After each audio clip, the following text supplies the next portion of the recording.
cerca de la pleura y de la vía respiratoria. Tu huevada, Alejandro. Es una membrana serosa. Y en el examen le preguntan cuáles son las serosas del cuerpo humano. Membrana, pleura. Las 3 P, ¿no? ¿Cuáles son? Pleura, pericardio. Peritoneo y pericardio. Son las 3 membranas serosas del cuerpo. Esta pleura va a tapizar la cavidad pulmonar, pero por su cara profunda, ¿no? Se va a tapizar por dentro a las costillas, de los músculos intercostales, al diafragma, va a tapizar la cara interna de los pulmones y luego se refleja hacia los pulmones. Se cubre la cara interna de la jaula torácica y luego va a cubrir al pulmón, ¿no? Es una membrana continua. Pero hay una zona en la cual está cubierto el pleura, se llama ilio, ¿no? ¿Qué es el ilio? El ilio es el lugar por donde ingresa el pedúnculo. Pero el pedúnculo pulmonar está formado por el bronquio principal, la arteria pulmonar, las venas pulmonares, el nervio vago, la arteria bronquial. Todo ese conjunto de estructuras se denomina pedículo pulmonar. Ese pedículo pulmonar ingresa al pulmón, pero a través del ilio. El ilio es una superficie, ¿no?, por donde ingresa el pedículo a los pulmones, ¿no? Entonces el ilio es parte del pulmón. Y el pedículo es el elemento que ingresa al pulmón a través del ilio, ¿no? Entonces la pleura cubre la cavidad interna de la cavidad torácica y también cubre los pulmones. Es una membrana continua, no hay ninguna discontinuidad entre estos elementos, ¿no? Aquí están los elementos del ilio pulmonar, la arteria pulmonar, las venas pulmonares, el bronquio principal, arteria y venas bronquiales, y aquí le agregamos ramas del nervio vago, ¿no? Y aquí tenemos la pleura. Todo lo que está Dijo peritoneo, ¿no? la pleura. Cuando cubre el pulmón, se denomina pleura visceral. Aquí, este sería el parénquima pulmonar. Entonces, la pleura que cubre el pulmón se llama pleura visceral. Y luego esta pleura deja de cubrir el pulmón y va a cubrir el mediastino, ¿no?, a las estructuras que están en el mediastino. Y a esto se llama pleura parietal mediastínica. Y luego cubre el diafragma y se llama pleura parietal diafragmática. Y luego deja de cubrir el diafragma y va hacia la cara interna de la pared torácica, ¿no? Y aquí recubre por dentro a las costillas, a los músculos intercostales, y esto se denomina pleura parietal costal. Cuando sobresale por encima de la primera costilla y se dirige hacia el cuello, a la base del cuello, se llama pleura parietal cervical. Y luego, de nuevo, pleura parietal mediastínica, cuando cubre a las estructuras del mediastino, ¿no? Entonces es una membrana continua, la pleura va cambiando de nombre de acuerdo a las estructuras que va cubriendo. Entonces cuando cubre el pulmón se llama pleura visceral, hasta aquí, y luego se llama pleura parietal. La pleura parietal mediastínica, diafragmática, costal, cervical y de nuevo mediastino. Es una membrana continua, ¿no? Entre ambas hojas pleurales existe un espacio, se llama espacio pleural. Pero este espacio pleural no es real como lo vemos aquí. Son 2 hojas que están juntas, ¿no?, y unidos por una capa de líquido. El líquido pleural es una lámina, ¿no?, de líquido. Entonces es como tener dos pedazos de vidrio y juntando por unas cuantas gotas de agua y se adosan, ¿no es cierto?, las 2 láminas. Y se pueden separar los vidrios si tenemos una película de líquido. ¿Qué dicen? Imagina, Sí. o sea, 2 capas de vidrio, ¿no?, unidas, y unas cuantas gotas. ¿Se podrá separar? Sí. ¿Frontalmente o no? ¿Se imagina, no? Entonces, 2 capas de vidrio, un poco de líquido acá. Si lo juntan, el vidrio se puede separar. ¿No es por adhesión que se mantienen pegados? Tendrían que revisarlo, ¿no? Pero no se puede separar frontalmente. Eso es lo que pasa entre la pleura visceral y la pleura parietal. Presión No se negativa. puede. El líquido impide esta película de líquido impide que las pleuras se separen. Entonces, cuando la jaula torácica incrementa su diámetro, ¿no?, va a arrastrar a la pleura visceral, pero la pleura visceral está íntimamente unido al parénquima pulmonar. Entonces, cuando la jaula, ¿no?, torácica se incrementa su diámetro transversal, anterior, posterior y vertical, el pulmón va a ser expandido, no porque exista ligamento, sino esta película hace que estos dos pleuras estén juntos. Hay una presión negativa en este espacio, ¿no? Pero ¿qué pasa si el paciente es agredido por un arma blanca, ¿no?, y invade el espacio pleural? ¿Qué pasará con las pleuras? Se separan. ¿Y qué va a pasar con el pulmón? Se colapsa. Se llama colapso pulmonar. Dice, se puede colapsar hasta 1/3 de todo su volumen y el paciente va a tener dificultad respiratoria. Eso se llama neumotórax. Entonces, cuando un paciente es agredido, la presión atmosférica es mayor que la presión en el espacio pleural. Entonces, por diferencia de presión, el aire va a ingresar y el pulmón se va a colapsar inmediatamente, ¿no? Y el paciente puede tener problemas con dificultad para poder respirar. Y vienen emergencia, ¿no? Pacientes agredidos por arma blanca o por herida de bala, y el paciente viene con dificultad respiratoria. Le toman una placa de tórax y hay aire en el espacio pleural, el pulmón está colapsado, y ojalá que ese pulmón sea sano. Imagínense que es un paciente tuberculoso, tiene múltiples cavernas en el pulmón del lado opuesto, y la insuficiencia respiratoria va a ser marcada, ¿no? ¿Qué haríamos con el paciente en emergencia? Porque vienen a emergencia, no pueden respirar. ¿Qué harían con el paciente?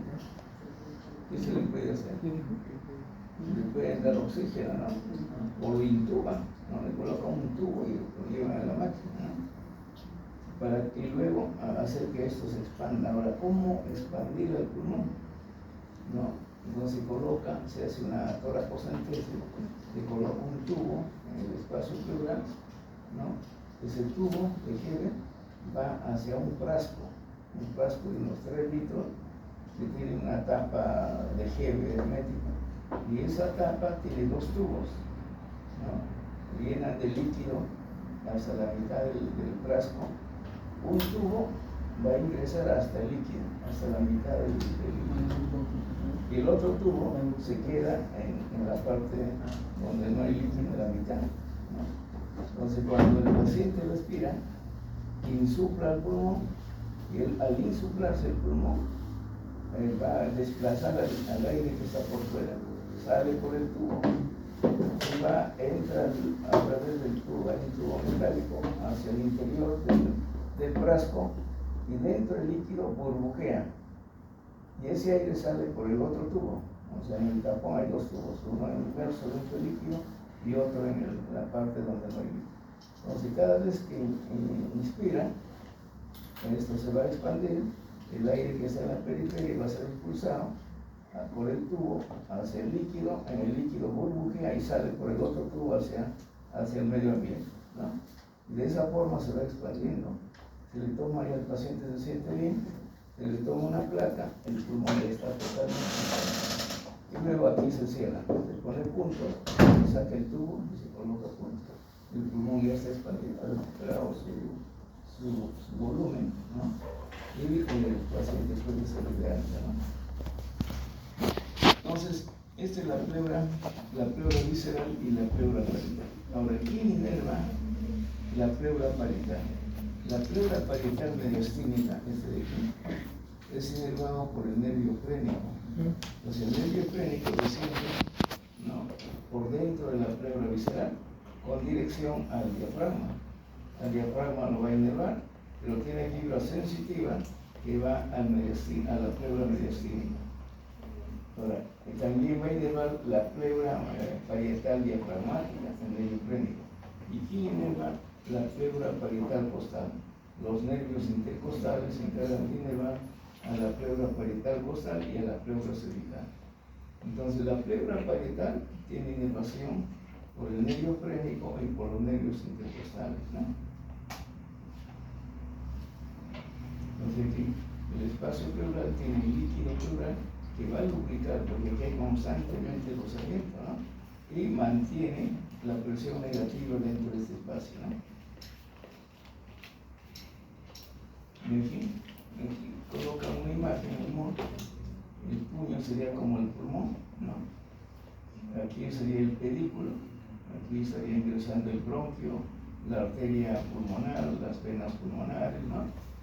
Y este sería el pedículo, ¿no? Y el área por donde ingresa el pedículo se llama ilio pulmonar. El puño sería el pulmón. Este pulmón está cubierto de pleura visceral y luego se refleja hacia el diafragma, hacia la pared costal, y esto sería la pleura parietal. Es una membrana continua, ¿no? Ahora aquí, una pregunta.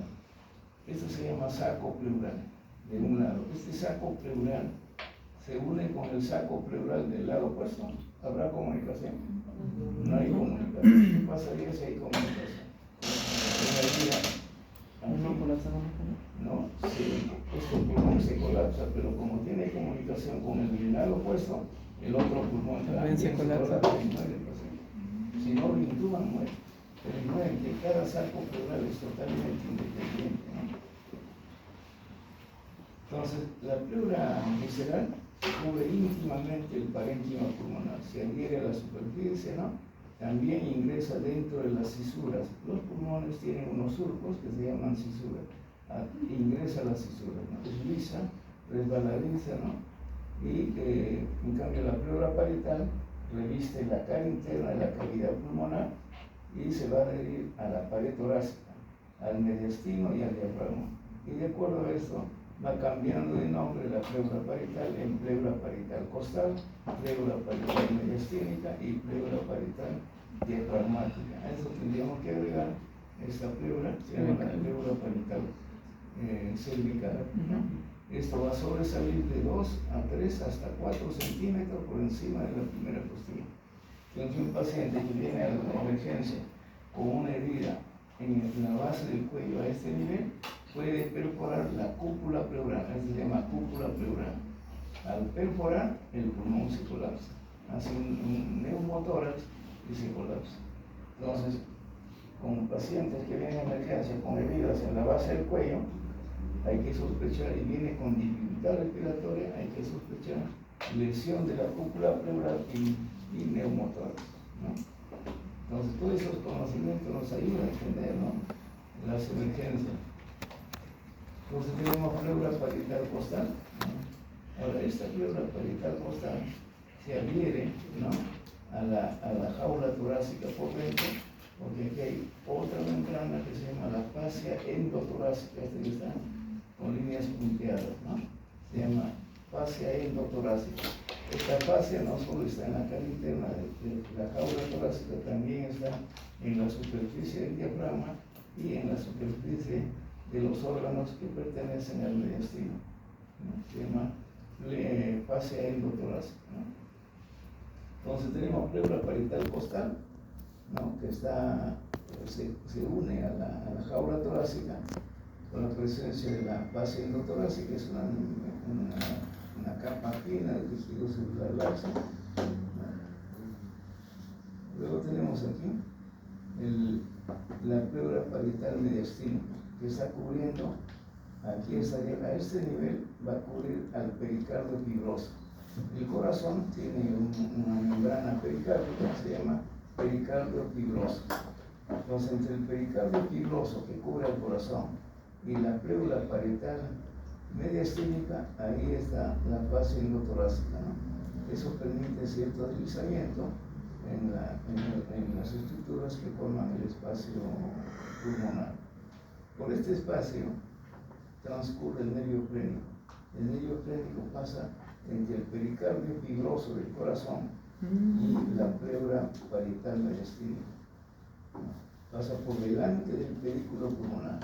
Aquí estaría el pedículo pulmonar, el nervio plénico pasa por delante con dirección hacia el diafragma, pero en su camino inerva al pericardio, va a inervar a la pleura mediastínica, ¿no? El nervio plénico tiene fibras motoras y tiene fibras sensitivas, ¿no? Entonces aquí, esta pleura no tiene continuidad, la pleura parietal tiene continuidad con la pleura cervical y la cervical con la torácica o costal y esta con el diafragma, la pleura diafragmática. Ahora aquí existe una depresión entre la pleura mediastínica, la pleura parietal diafragmática y la costal. Aquí existe una depresión. Esto se llama fondo de saco. ¿No? Este fondo de saco está entre estas dos pleuras parietales. Este fondo de saco nunca es ocupado por el pulmón, por más que al paciente se le diga, tome todo el aire que pueda, ¿no? El pulmón se va a expandir al máximo, pero siempre va a quedar aquí un espacio virtual, porque estas dos pleuras van a estar juntas, pero nunca ocupan la parte más baja del pulmón, nunca va a ocupar este espacio, ¿no? Siempre existe una zona de reserva en relación al espacio pleural. Entonces tenemos la pleura parietal cervical, es una pleura redondeada, ¿no? También se llama cúpula pleural y sobresale aquí de 2 a 3 centímetros por encima de la clavícula. Entonces hay pleura en la base del cuello, ¿no? Después hay una membrana a este nivel, se llama la fascia de Simpson, ¿no? La fascia endotorácica a este nivel se va a engrosar y se llama fascia de Simpson, ¿no? Aquí tenemos otro fondo de saco. Este será el fondo de saco, se llama costo diafragmático.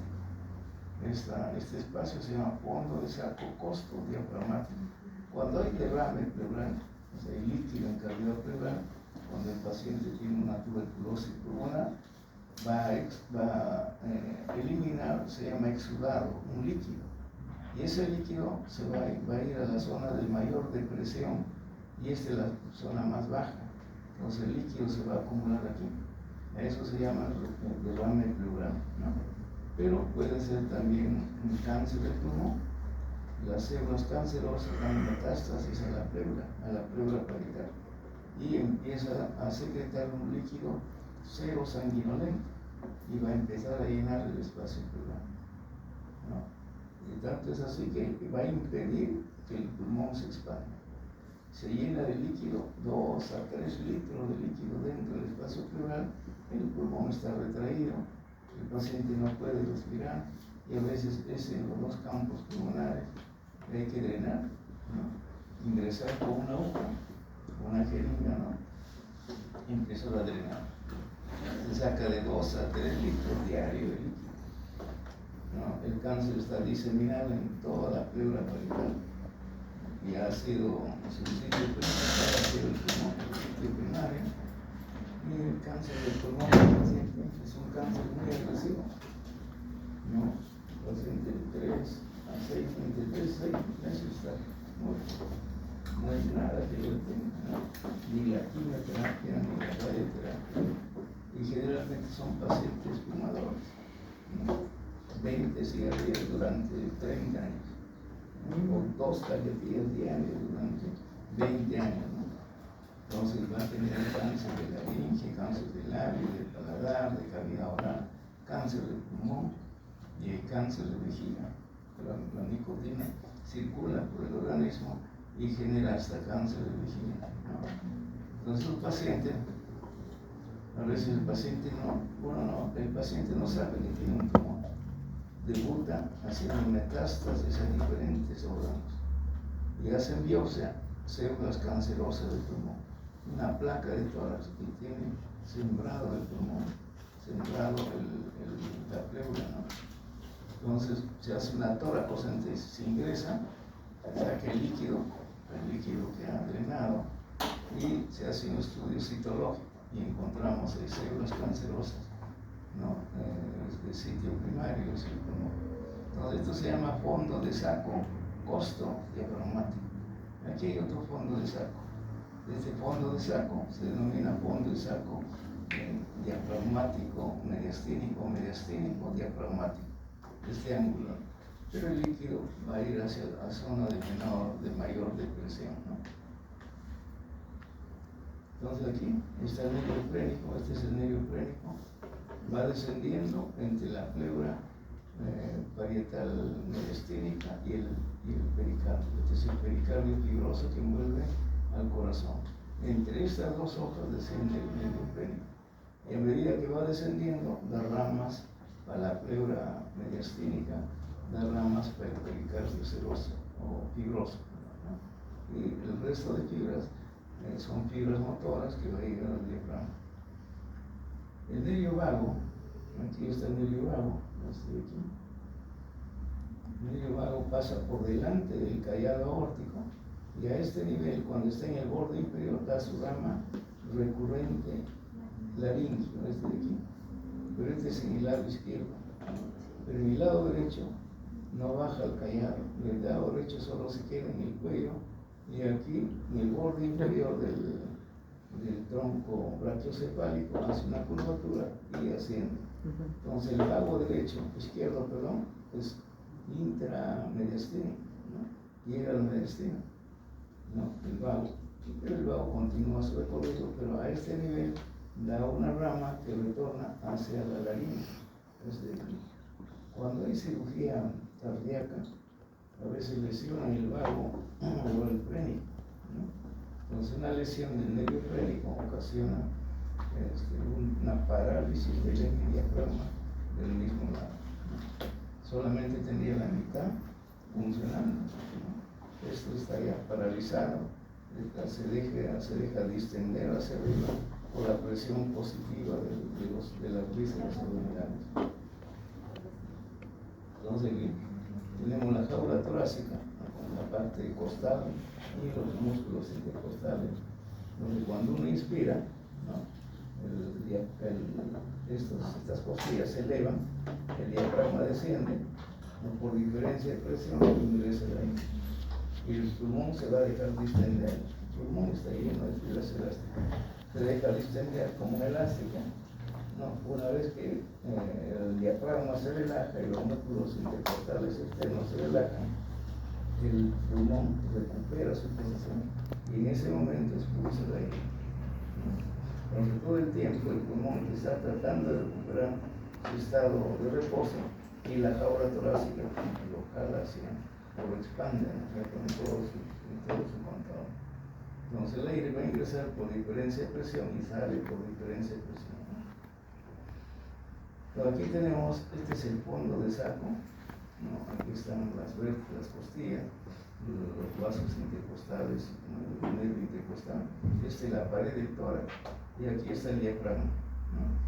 Entonces este fondo de saco se llama fondo de saco costo diafragmático y el vértice donde se une la pleura parietal con la pleura parietal costal con la pleura parietal diafragmática, este punto de reflexión se llama línea de reflexión pleural, ¿no? Y el espacio se llama fondo de saco o receso. Entonces cuando hay un derrame, el líquido se va a acumular en esta zona. Le toman una placa y van a encontrar un nivel de líquido. Se diferencia de la densidad pulmonar, ¿no? Entonces uno puede decir ahí derrame pleural, tiene que ser una función, se llama toracocentesis. Pero cuando el derrame es marcado, ¿no? Si es un derrame muy pequeño, el organismo se va a encargar de absorber. Pero si es un derrame que hay que drenar, uno es como tratamiento. O sea, si se ha acumulado bastante líquido, hay que retirar para que el pulmón pueda expandirse. Pero en ese momento obtienen el líquido y ese líquido pleural lo mandan al laboratorio para que hagan examen microbiológico, si hay bacterias, ¿no? O si es un cáncer, hay células cancerosas, lo llevan para un estudio citológico. Entonces hacen cultivo de líquido, lo llevan a patología, otra muestra para que estudien si hay células cancerosas, y el estudio físico, el estudio químico, no, el color, el color cuando aspiran, para tener más o menos una idea. Si sale pus, significa que en algún sitio hay una infección, no puede ser una neumonía purulenta por bacterias, y hay drenaje de pus. Cuando hay pus en el espacio pleural se llama biotórax, ¿no? Cuando hay sangre, una herida de bala, una herida por arma blanca, infección de los vasos intercostales que puede llenar de sangre. Este espacio pleural se denomina hemotórax. Entonces tenemos neumotórax, ¿cuándo es? Cuando hay aire. Cuando es líquido producto de una tuberculosis pulmonar se llama hidrotórax. Hidrotórax es cuando hay pus, hay bacteria, una infección bacteriana. A veces el paciente tiene cavernas, ¿no? Por y aparte de tener la tuberculosis, esas cavernas, como no están bien ventiladas, ingresan las bacterias y se ubican dentro de las cavernas. Es un paciente con tuberculosis más una sobreinfección. Un paciente se quiebre, esas cavernas de tuberculosis pueden abrirse. Si están muy cerca de la superficie pulmonar, se rompen y las bacterias llegan hacia la cavidad pleural. Hematotórax. Doctor, ¿a qué nivel es? O sea, ¿a qué nivel de la costilla? ¿A qué nivel hay que punzar? Ajá. Generalmente es en el noveno espacio intercostal, la línea media axilar. Sí, doctor, pero entonces va a depender del nivel. O sea, ¿por qué en esa imagen el band se encuentra en el borde superior si lo normal sería que se encuentre en el borde inferior? Mira, ahora, ¿qué nivel hay que hacer esto? ¿Se hace por el borde superior o por el borde inferior de la costilla? Se hace por el borde superior. Ajá. Pero en el borde superior tenemos vasos no tan grandes como este, parecen dos paquetes diferentes, ¿no es cierto? Generalmente se evita hacer en el borde inferior por evitar lesionar esto, ¿no? Pero estos nervios y vasos tienen ramas colaterales que van hacia el borde superior. Entonces, por eso la aguja tiene que ir de 2 a 3 milímetros por encima del borde, pero con dirección, ¿no?, hacia arriba. Uno, para evitar lesionar, si lo hacemos en forma paralela, podemos lesionar aquí al diafragma y al hígado. Este es el hígado. Entonces, hay una técnica, ¿no?, de 2 a 3 centímetros por el borde superior de la costilla para evitar lesionar los vasos y nervios colaterales del intercostal, ¿no? Y siempre antes de hacer la punción se toma una radiografía, ¿no?, para ver el nivel del derrame, ¿no? Entonces, si hay linfa, ¿cómo le llamaríamos? Linfotórax. Se llama kilotórax. Kilotórax, ¿no? Kilotórax. Entonces, ¿y puede haber líquido y aire o no? Sí. Eso se llama hidroneumotórax, ¿no? Entonces, en el examen, el paciente viene, hay pacientes que vienen, ¿no? Se puede romper la pleura en forma espontánea. La pleura visceral a veces se rompe. ¿De linfo qué dijo? Y sale el aire. ¿Cuál? El linfo. El paciente le dice, así, está levantando una caja y de pronto siente un dolor intenso en la pared torácica y no puede respirar, ¿no? Y va a la emergencia, le toma una placa y hay aire en el espacio pleural, pero no ha tenido agresión, no ha tenido ningún tipo de trauma torácico y encuentran aire en el espacio pleural. Ahí se llama neumotórax espontáneo, ¿no? Entonces un paciente, ¿no?, que viene a la emergencia con dificultad respiratoria, ¿dónde puede estar el problema? Puede estar en el pulmón, puede estar en la laringe, ¿no?, un cáncer de laringe, que impide respirar, ¿no?, o un cuerpo extraño en los niños, porque ellos están jugando con cuerpos extraños en la boca y va a la vía respiratoria y empieza a quedar dificultad respiratoria. Entonces hay que hacer la historia clínica y a veces el paciente, como les decía, no tiene ninguna patología como antecedente, no tiene accidente y no puede, de pronto, no puede respirar. No ha sido lentamente la pérdida, ¿no?, de poder respirar o no. Ha sido bruscamente. Una placa de tórax inmediatamente y hay aire en cavidad pleural. ¿Qué ha pasado? Se ha roto la pleura visceral y el aire por ahí está jugando. Ahora, ¿qué hacer con estos pacientes? Reposo absoluto y esperar que eso cicatrice solo, ¿no? Y hay que hospitalizar al paciente, ¿no? Reposo y esperar que eso cicatrice y el aire que se ha jugado generalmente no es abundante, ¿no?, en vamos a esperar que se absorba. Se va tomando placas constantemente y cuando ya ha desaparecido el paciente salió. Entonces se llama neumotórax espontáneo, ¿no? Entonces, de nuevo, líquido producido por una tuberculosis se llama hidrotórax. La pus dentro del espacio pleural, biotórax. El aire, el aire, neumotórax.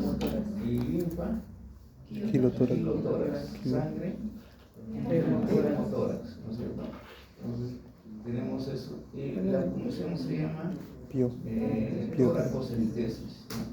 Ustedes van a hacer cuando hagan el internado, no van a hacer toracocentesis, van a hacer función al espacio subaracnoide, una función lumbar. Van a hacer funciones en el hueso, en el esternón. ¿Para qué haremos función externa al hueso?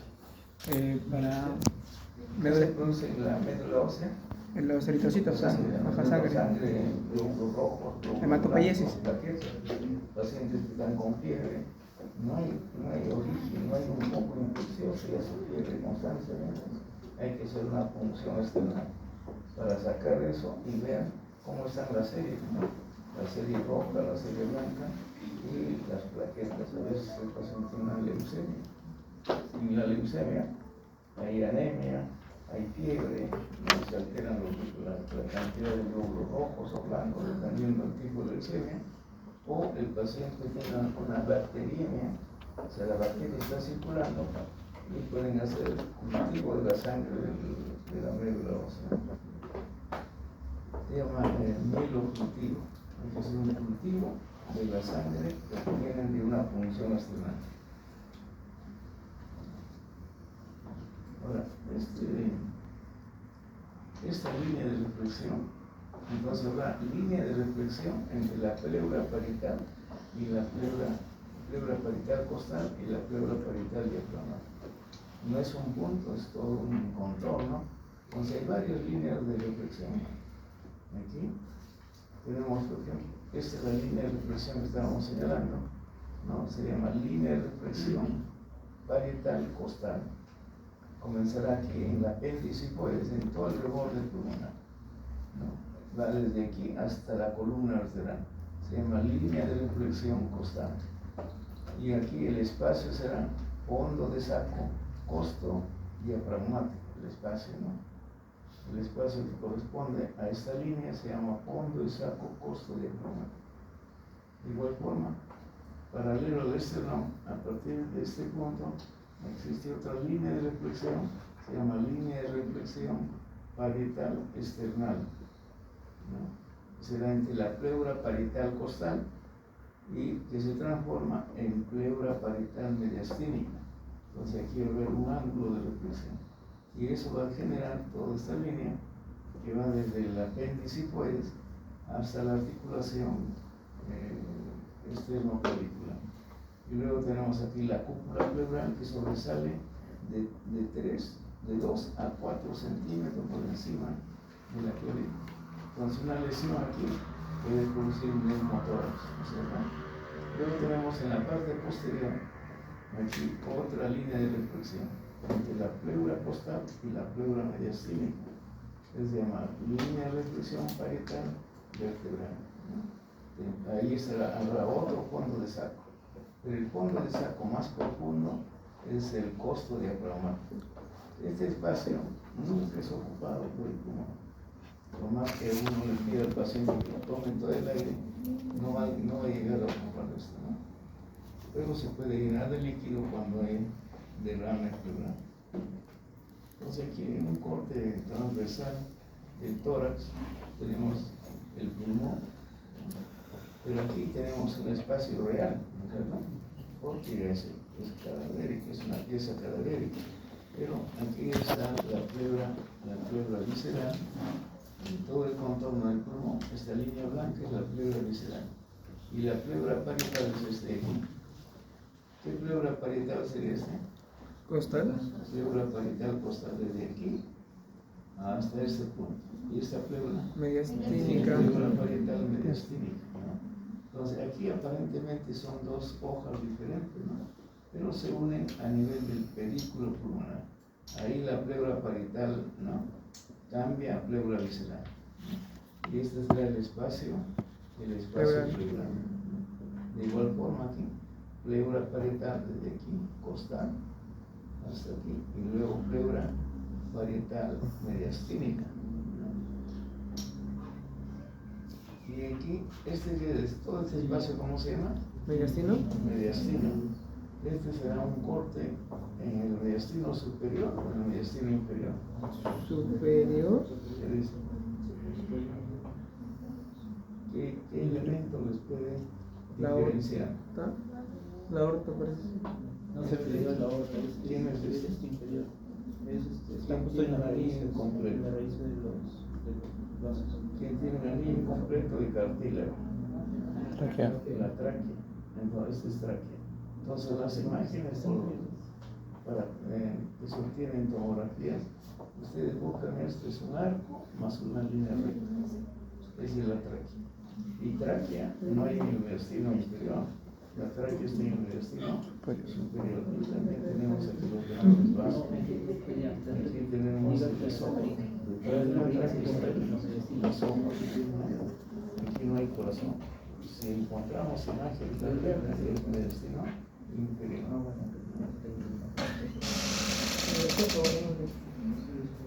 Ya. Este corte será ¿a qué nivel? Mediastino inferior. Mediastino inferior, ¿esto qué es? La impresión del hígado. Pulmón, o sea, y aquí, hígado. Entonces el corte es bien bajo, ¿no? Para señalar, fíjense, ¿qué pleura estaría aquí? La defracción. Costal, sigue siendo pleura. ¿Y esta pleura? Visceral. Este es el diafragma, ¿no? Este es el diafragma, ¿no? El diafragma es como el gorro del hígado, ¿no? Es como un envuelve por arriba del hígado, ¿no? Entonces, este diafragma, todo este es el músculo diafragma. Y está cubierto por qué pleura? Pleura parietal diafragmática. Toda esta lámina aquí, pleura parietal diafragmática, que está cubriendo al diafragma, ¿no? Y el espacio, ¿cómo se llamará? Es el espacio pleural. Pero este fondo de saco, ¿cómo se llama? O sea, su ingreso, coloco la mano hasta la parte más baja, va a haber un tope. No puedo llegar al abdomen. Por ahí va a haber una línea de reflexión, ¿no es cierto? En el fondo. Este se llama fondo de saco, costo diafragmático. Es todo el fondo de saco. El líquido puede ocupar todo este espacio. Por eso cuando hay cáncer sacan 2 a 3 litros de líquido diario para que el pulmón pueda expandirse y pueda respirar, ¿no? Vista superior. El diafragma solamente es hígado portal. No me sigue. El diafragma cubierto por pleura. ¿Qué pleura? Parietal. Diafragmática. Y empieza la pleura parietal costal. ¿Y el espacio cómo se llama? Costo diafragmático. Costal. Pleura parietal diafragmática se llama fondo de saco, costo diafragmático. Y el vértice entre esa pleura parietal costal y la pleura parietal diafragmática se llama repliegue, ¿no? Estos eran los grandes vasos, ¿no? Este es pericardio. Aquí descansa el corazón, ¿no? En la parte fibrosa, el núcleo fibroso central. Entonces, la tomacocentesis es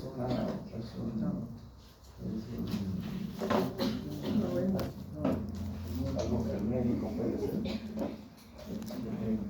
¿Cuándo se hace tomacocentesis? ¿Como tratamiento o como diagnóstico? ¿Tratamiento? Puede ser como tratamiento cuando el paciente no puede respirar, sacan líquido. Lo están tratando al paciente para que pueda respirar mejor. Y también tener líquido para su diagnóstico de enfermedad. Cultivo. ¿No es cierto? Entonces, una maniobra, toda cosa los internos pueden hacerlo, ¿no? Entonces tienen que saber su anatomía. ¿Qué dice el MOR? Esta es la página 341. Se realiza cuando hay derrame pleural. El derrame pleural puede ser por pus, por sangre, por linfa, ¿no? A eso se refiere con derrame pleural. Para obtener una muestra de líquido pleural, para drenar, ¿no? Como tratamiento en cáncer, ¿no? O ahí drenan sangre o líquido cero sanguinolento, o drenan pus, pero la pus no es abundante, es para hacer más diagnóstico, ¿no? Se ubica el ángulo inferior de la escápula. La escápula tiene un ángulo inferior, ubican el ángulo inferior y más o menos coincide con el noveno espacio intercostal y buscan la línea media axilar. A nivel de la axila hay tres líneas: axilar anterior, media y posterior. Ubican la línea media axilar, noveno espacio intercostal, y casi coincide con el ángulo inferior de la escápula. Y ahí se introduce la aguja por encima de la costilla, ¿no? Un poco, unos 2 o 3 milímetros por encima, para evitar lesionar las ramas colaterales de los intercostales. Se realiza durante la expiración, ¿no? ¿Por qué durante la expiración?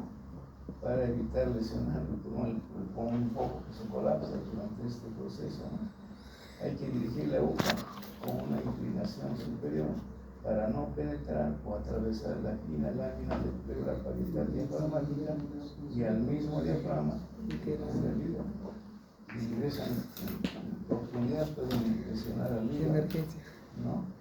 Se extrae el líquido del paciente hasta que el paciente comienza a toser. Entonces ya empieza a toser el paciente, ya hasta ahí nada más, ¿no? Bueno. Entonces, la zona donde se va a realizar la toracocentesis se selecciona mediante la auscultación. ¿Cómo sé que hay líquido en cavidad pleural? Sonido. Mediante la percusión. Entonces ustedes colocan una mano y encima golpean el dedo, están percutiendo. Donde hay líquido, el sonido es diferente, ¿no? Cuando hay parénquima pulmonar, ¿no? Ellos van golpeando, ¿no? Entonces cuando cambia de sonido, ahí pone la línea, entonces hasta ahí hay líquido, pero se llama matidez. El sonido del líquido se llama madre, ¿no? En cambio el sonido del pulmón es sonoro. Entonces ustedes pueden percutiendo, pueden ver, pueden evaluar el nivel del líquido, ¿no?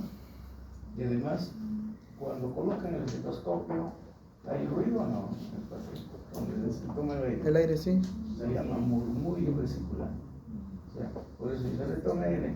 Entonces, cuando ingresa el aire, hay un sonido, ¿no? Se llama murmullo vesicular. Y cuando hay líquido, ¿habrá murmullo vesicular? No hay nada. Entonces, comparan con el otro lado, al mismo nivel, en el otro. Hay murmullo en el pulmón que está sano, no tiene problema. Desde arriba hasta la base hay murmullo vesicular. Y en el pulmón o en el campo pulmonar que está comprometido, empiezan a valorar y de pronto cambia de sonido. En cambio, en el lado sano no continúa, ¿no? El murmullo. Entonces nos ayuda la auscultación, nos permite valorar el nivel de líquido, y esto con la percusión, golpeando, ¿no? Pueden más o menos ver el nivel de líquido, ¿no? Entonces al paciente, ¿qué se le dice? Que se siente al borde de su cama, ¿no? Y colocan aquí una mesa, se llama mesa de Maya, ¿no? Colocan unas almohadas ahí, el paciente ligeramente inclinado hacia la parte anterior para que el espacio intercostal se ablande un poco, ¿no? Ustedes van a hacer esos procedimientos en el inclinado, ¿no? Se ubica el noveno espacio intercostal, ¿no? La línea media clavicular, línea media axilar, ¿no? Y ingresan con la boca ligeramente dirigida hacia arriba a unos 2 a 3 milímetros por encima del borde superior, ¿no? La idea es no lesionar al diafragma, ¿no? Entonces obtienen líquido van absorbiendo y empieza a salir el líquido. Vamos a ver la vía respiratoria. La vía respiratoria comienza ¿dónde? Comienza la vía respiratoria. No sé. En la fosa nasal. Y eso se llama vía respiratoria superior. ¿Hasta dónde será la vía respiratoria superior? Es fosa nasal, nasofaringe o nasofaringe, ¿no? Y luego viene la laringe. A partir de la laringe para abajo y la vía respiratoria inferior. Entonces, laringe, tráquea, bronquios, vía respiratoria inferior. El médico dice, infección de la vía respiratoria superior. Puede ser una infección a nivel de fosa nasal, del rinofaringe. Entonces, la tráquea comienza, ¿dónde comienza la tráquea? ¿En el cartílago cricoides? Donde termina la laringe. Ajá. ¿Y dónde termina la laringe? En el cartílago Cricoides. ¿A qué nivel de la columna más o menos está el cricoides? C3. C6. A partir de la sexta vértebra cervical empieza la tráquea. ¿Cuántos anillos traqueales tiene la tráquea? Tiene de 16 a 18 anillos traqueales. Son anillos traqueales incomplejos en forma de C. ¿Y hasta dónde se llama tráquea? Carina. Hasta la división en bronquios, ¿no es cierto? ¿Y esta división a qué nivel estará? Es a nivel del plano que parte el ángulo de Luis. El ángulo de Luis, ¿dónde está el ángulo de Luis? Entre el mango y el cuerpo del esternón, ¿no es cierto? ¿Ustedes pueden tocar el ángulo de Luis o no? Sí. Topología, van bajando y aquí hay una elevación. Sí. Ahí está la unión entre mango y cuerpo del esternón. Ahí trazan una línea transversal. ¿Y a qué vértebra llegará? ¿A qué vértebra llega la línea que pasa, o el plano que pasa por el ángulo de Luis? El borde inferior Borde inferior del T4. T4. T4, ¿no? Sí. Entonces la tráquea termina a nivel de T4. T4. Entonces, borde inferior del T4. La carina, ¿no? Ahí se divide en dos bronquios. ¿Cómo se llama este punto? Carina. Donde se divide se llama carina, ¿no? La carina es la división de tráquea en sus dos bronquios. Entonces tenemos, se llama bronquio principal derecho y bronquio principal izquierdo. ¿Cuál es la diferencia entre estos bronquios? Uno es más largo y más ancho. El bronquio principal derecho es más pequeño, tiene menor longitud, Es más corto y más ancho. corto. El del lado izquierdo Es más largo. el del lado derecho tiene mayor luz, ¿no? En cambio el del lado izquierdo tiene menor luz. Menor luz. Más ¿Qué delgado. más? ¿La dirección? Bronquios lobales se divide este. El del lado izquierdo se va a dividir, este bronquio principal es hasta aquí. Y ahí se divide en dos bronquios lobares o lobulares, ¿no? En el muro le llaman bronquio lobular, pero en la nomenclatura antigua era bronquios lobares, ¿no? Entonces, cualquiera de los dos términos es igual, ¿no? Entonces, este es un bronquio lobar superior y este será un bronquio lobar inferior. ¿Cuántos lóbulos tendrá el pulmón izquierdo? Dos. Entonces habrá un bronquio lobar, ¿no? Para el lóbulo superior y un bronquio lobar inferior para el lóbulo inferior. Entonces el bronquio principal izquierdo tiene dos bronquios lobares o lobulares, ¿no? El bronquio principal derecho, Tres. pero este bronquio principal derecho primero da el bronquio lobar superior.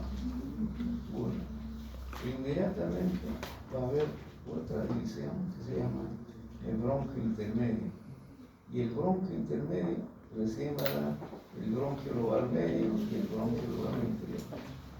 No es como aquí. El bronquio principal da de frente los bronquios lobares superior e inferior. Aquí primero se origina el bronquio lobar superior y luego el bronquio intermedio. Y el bronquio intermedio recién más se va a dividir el bronquio lobar medio y bronquio lobar inferior. Entonces aquí, desde el bronquio principal derecho es más corto, tiene mayor luz y es más vertical. Los cuerpos extraños en los niños, cuando están jugando con un botón, con pilas de los relojes en la boca, o cualquier otro cuerpo extraño, de pronto no va a la vía, lo pasan, pero no va a la vía exterior, ¿no? A la vía respiratoria. ¿No? ¿Y a qué bronquio va? Al izquierdo. Derecho, mejor. El derecho más corto, ¿no? El derecho tiene más luz, porque tiene casi la misma dirección que la tráquea. Entonces, por gravedad, va al lado derecho. Entonces, cuando toman una radiografía en el niño, tienen que ir a buscar de frente el bronquio principal derecho. Y ahí lo van a ver, ¿no? La imagen, ¿no? Si se puede la canica. Donde hay que entrar con un broncoscopio, ¿no? Que tiene una pinza en la parte distal y tratar de coger al cuerpo extraño para respirar. ¿Qué pasa si obstruye todo el bronquio? ¿Colapso? Se colapsa el pulmón, ¿no es cierto? Y esto puede generar infección en esa zona y luego puede hacer una mediastinitis. Se abre hacia el mediastino, se llena de pus y es una situación grave, ¿no? Entonces diagnostican cuerpo extraño, inmediatamente hay que entrar a sacar. Claro, no quirúrgicamente, con un broncoscopio se ingresa, tiene una pinza en la parte distal y con eso se puede sujetar y sacar. Entonces el bronquio principal derecho es más corto, tiene mayor luz y el bronquio izquierdo es más largo, la luz es de menor diámetro y es totalmente horizontal, ligeramente oblicuo, ¿no? Pero más tendiendo hacia la posición horizontal. Los bronquios principales se dividen en bronquios lobares o lobulares, ¿no? El bronquio 3 en el lado derecho, pero esta división no es inmediatamente. No. Primero es bronquio principal, luego bronquio lobar superior y bronquio intermedio. El intermedio es el que se divide en bronquio lobar medio y bronquio lobar inferior. En cambio, a la izquierda, de frente tenemos los bronquios lobares superior y inferior. Ahora, estos bronquios lobares, piensen aquí por ejemplo, este es el bronquio lobar superior, es pequeñito, desde aquí hasta aquí. Inmediatamente se divide en bronquios segmentarios. Entonces, primero tenemos el bronquio principal, bronquio lobar y bronquios segmentarios. Ahora, estos bronquios segmentarios están rodeados de parénquima pulmonar. Este parénquima pulmonar que está rodeando el bronquio segmentario se denomina segmento broncopulmonar. Entonces el examen, si está disecado los bronquios y ponen una aguja aquí o un alfiler, pueden colocar bronquio segmentario, cada uno de estos tiene nombre. Aquí se llamaría bronquio segmentario ápico posterior.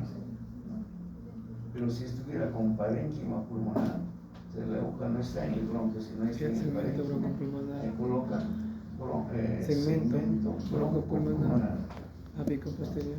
Ápico posterior.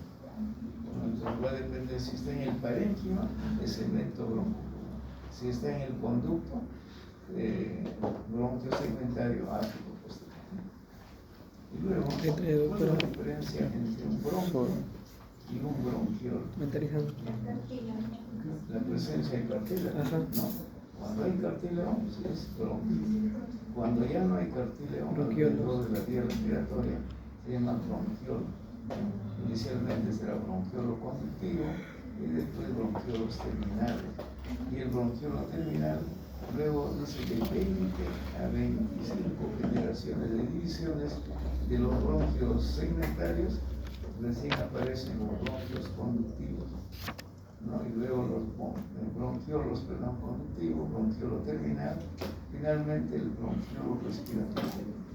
Alrededor del bronquiolo respiratorio aparecen ya los sacos alveolares, pero en la parte distal estos bronquiolos respiratorios se denominan conductos alveolares, que serían relacionados con los alveolos Y este conjunto de alveolos se llama sacos alveolares, ¿no? Aquí es donde se realiza guidosa a nivel del alveolo. Hematosis, intercambio gaseoso. ¿Qué es la hematosis? El cambio de CO2 por oxígeno. Pero estos alveolos tienen que estar relacionados con Capilar. los capilares, ¿no? Y hay una membrana que se llama alveolo capilar, o sea, entre la pared del alveolo y el capilar. Y un capilar, ¿qué diámetro tendrá? Tiene el diámetro de un glóbulo rojo. O sea, los glóbulos rojos pasan como en fila india, ¿no? Uno tras otro. Y en ese contacto que liberan el CO2, ¿no? Liberan CO2 y capturan el oxígeno. En el COI, ¿qué pasaba? ¿Qué hace el COVID? Inflamación. El COVID. ¿Dónde está el virus? El virus ingresaba por la fosa nasal, según la vía respiratoria, ingresaba a la orofaringe y ahí se instalaba. Y ahí el paciente tenía dolor intenso en la orofaringe, ¿no? Y ahí podía comprometer al primer craneano, perdieron los vasos. ¿No? Olfatorio, ¿no? O sea, no sentía, ¿no? Y estaba instalándose en la fosa nasal, en la orofaringe. ¿Y qué desencadenaba? Desencadenaba una respuesta inflamatoria intensa. El organismo era el que daba una respuesta exagerada, ¿no? No era una lesión por el mismo COVID. Y esa respuesta exagerada generaba una inflamación. Y la inflamación que ocasionaba se llenaba de líquido alveolar. Y con líquido dentro de los sacos alveolares, ¿cómo se realiza el intercambio gaseoso? Y no solo eso, la reacción inflamatoria también comprometía los capilares. La sangre se coagulaba en los capilares. Entonces no podía ventilar porque el alveolo está lleno de líquido. Los capilares están coagulados. ¿Cómo? Entonces ahí no había salida. Entonces dependía de la respuesta inmunológica, ¿no? Del paciente o de su estructura, ¿no? Que podía mejorar o empeorar la situación. Entonces había un coeficiente, ¿no? Que valorabas en sangre arterial. Ese coeficiente nos decía el estado de la membrana alveolo-capilar. ¿Cuánto de superficie alveolo-capilar teníamos en el cual había intercambio gaseoso? Cuando ese coeficiente empezaba a caer, el paciente cada vez está empeorando. Un día tenía 300, 250, 140, ya, y los países sabían que ese paciente ya no se podía recuperar, por más que esté intubado, ¿no? Entonces el problema del COVID es una hiperrespuesta al virus, ¿no? ¿Y cómo se diagnosticó eso? ¿Hacían autopsia de los cadáveres? No hacían autopsia. Hacían recogían, lo llenaban a la bolsa y hacían. ¿Y quiénes hicieron autopsia? Los italianos empezaron a hacer autopsia. Para saber, o sea, nadie sabía el mecanismo por el cual fallecía el paciente. Entonces los italianos hacen autopsia al paciente con una protección, arriesgando su vida, y encuentran que los alveolos están llenos de líquido y que los capilares están coagulados. Entonces ahí empieza el tratamiento anticoagulante. Empiezan a darle anticoagulante y corticoides, que es antiinflamatorio, ¿no? Pero tienen que dar en el momento preciso, ¿no? Entonces ahí empiezan a mejorar. Antes no se sabía qué hacer, ¿no? Empezaron a dar diferentes tipos de medicamentos y ninguno funcionaba. Entonces el médico tiene que investigar para encontrar la solución. Sí. Entonces, aquí tenemos la tráquea, ¿no? ¿Cómo se llama este punto? Carina. Ahí, ¿qué bronquios es? El Mario del Bronquios principal, derecho. Y aquí, si la rodilla estuviera Bronquio principal izquierdo. luego, ¿qué pasa con este bronquio principal? Se divide en dos. El bronquio lobar Superior, es el lóbulo inferior. inferior, pero es corto. Y aquí, Bronco bronquio inferior. el bronquio lobar inferior. Este bronquio Izquierdo. principal, el bronquio lobar también se llama bronquio secundario. Y ahora este bronquio secundario o lobar, ¿en qué se divide? Bronquios segmentarios. Bronquios Sí, secundarios. eso. Muy bien. Este va a tener bronquios secundarios y los. Aquí, el bronquio principal derecho, ¿en qué se divide? Bronquio Secundario superior lobar superior. derecho. Bronquio intermedio. Intermedio. Bronquio lobar Intermedio. Bronquio lobar intermedio. Y ese intermedio, Sí, divide. medio e inferior. bronquio lobar Medio. Bronquio secundario bronquio inferior. lobar inferior. Ahora, los pacientes que eran intubados, ¿cuál era la secuela de los pacientes que sobrevivían? ¿Qué pasaba con la laringe? Se empezaba a externizar. Se irrita. Porque ¿cuántos días máximo pueden estar intubados los pacientes? 3, 7. 2 semanas a la vez. Siete, dijo. ¿Por qué? Para evitar el tubo endotraqueal. Es un tubo que tiene un globo alrededor. Entonces infla, ingresa el tubo, y hay que inflar de afuera, hay un aditamento para inflar. Y ese balón se infla alrededor de la tráquea. ¿No? Pero ese balón, ¿qué va a lesionar? Lesiona la mucosa traqueal. ¿No? ¿Cuántos días han estado intubados los pacientes? 35, 45 días. ¿No? Un mes y medio. No podían quitar el tubo porque estaban ventilando. ¿No? Y cuando retiraron el paciente ya se recuperaba. Retiran el tubo y el paciente respira bien. A la semana empieza a tener dificultad respiratoria. Lesionaba, ¿qué cosa? La mucosa de la tráquea. Y al sacar el tubo, ¿no? Esa lesión empezaba a cicatrizar. Y al cicatrizar, empieza se llama estenosis traqueal. ¿Y ahora qué hacemos? ¿Qué haríamos? Traqueotomía. Se le hace traqueotomía, pero esto es por un momento, no es un tratamiento, ¿no? Que no va a venir Se le anima. Y se colocaba un balón para dilatar.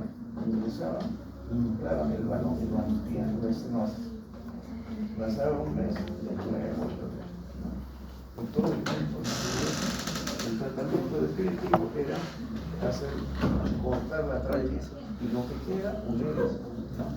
El tratamiento era a partir de eso. Y en el regular no sabíamos la cirugía, aprendieron a hacer el 20%. ¿No? Entonces, sacaban el segmento, luego unían lo que quedaba. ¿No? Y la vía respiratoria ya se lo establecía. Algunos tenían recurrencia, hacían la cirugía y luego de nuevo se estabilizaban. Pero eran pocos, la mayoría salían adelante. Entonces era la secuela. Entonces aquí vamos a ver los segmentos broncopulmonares. ¿Qué es un segmento broncopulmonar? La división de los lobulares. Un bronquio segmentario rodeado ¿de qué? De parénquima pulmonar. Ese es un bronquio, un segmento broncopulmonar. Son divisiones o subdivisiones del lóbulo pulmonar. Tiene forma de una pirámide, ¿no? Que tendrá un vértice, una base, ¿no? Como cuando cortan una torta, no cortan en forma triangular, así es. Tiene un vértice y tiene una base.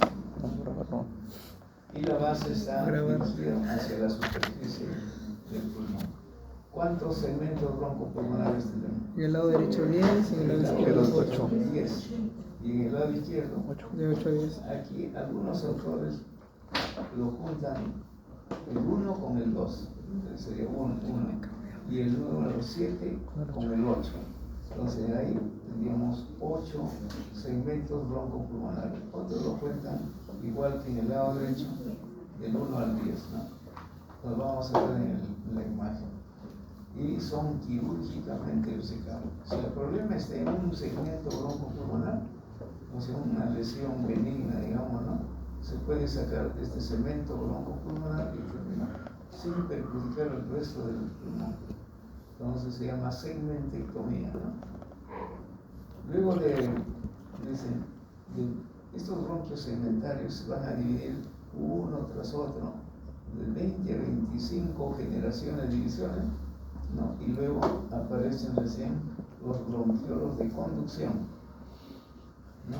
Los bronquiolos ya no tienen cartílago, no tienen glándulas mucosas y no hay alveolos, solo es un conducto. Y luego vienen los bronquiolos respiratorios. Estos bronquiolos respiratorios están en relación con algunos alveolos. Y en la parte distal tenemos ya los sacos alveolares, ¿no? Que es la unión de alveolos. El bronquiolo respiratorio, ¿no? Cada bronquiolo respiratorio da lugar de 2 a 11 conductos alveolares. Y estos conductos están rodeados de alveolos y en su conjunto se llaman sacos alveolares. Entonces, los alveolos es la unidad básica del intercambio de gases al unirse o al acercarse a los capilares, ¿no? Entonces, todo esto es la tráquea. Aquí está el bronquio principal izquierdo, el bronquio principal derecho, y luego tenemos el bronquio lobar superior, bronquio intermedio.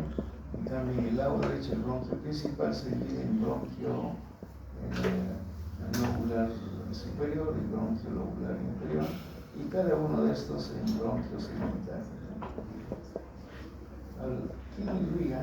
¿No? La irrigación.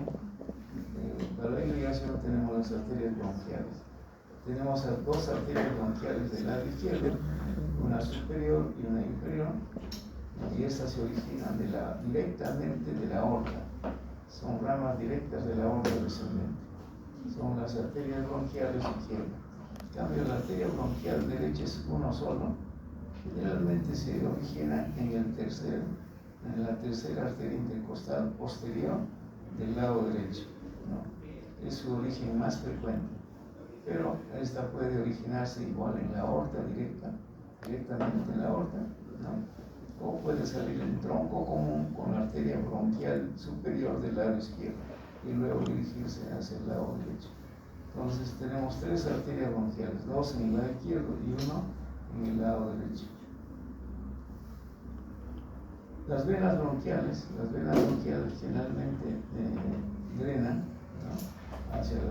Pueden ir hacia las venas hemiácido en la parte torácica. En la parte posterior tenemos las venas hemiácidos. La vena hemiácido recoge sangre venosa de todos los espacios intercostales, desde la vena subcostal, que es debajo de la última costilla, en la vena subcostal asciende y va a esta vena, que ese sería el inicio de la vena subcostal. A partir de ahí se llama vena ácidos, y la vena ácidos asciende paralelo al cuerpo vertebral, a la columna vertebral, y termina drenando en la vena cava superior. Esta vena se llama vena ácida. No todas, pues en la primera y la segunda. Recoge sangre de todos los espacios intercostales del lado derecho y termina en la vena cava superior. Ahora, eso es en el lado derecho. En el lado izquierdo hay 2 venas. Una sola vena. En el lado derecho se llama vena ácida. En el lado izquierdo hay 2 venas que hacen el mismo trabajo que la vena ácida. La vena hemiácidos drena el espacio subcostal de la tercera vena, y la primera y la segunda se forman en la vena intercostal superior derecha, que desemboca directamente en la cuerda superior, y por esta parte de la vena ácida no desemboca. Esa es la vena hemiácida. En la parte superior hay un equivalente a se llama vena hemiácidos accesoria, y esta vena hemiácidos accesoria recoge sangre de los primeros espacios hasta la séptimo espacio intercostal. Entonces, de esta forma, esta vena hemiácidos cruza la columna vertebral y termina en la vena ácida.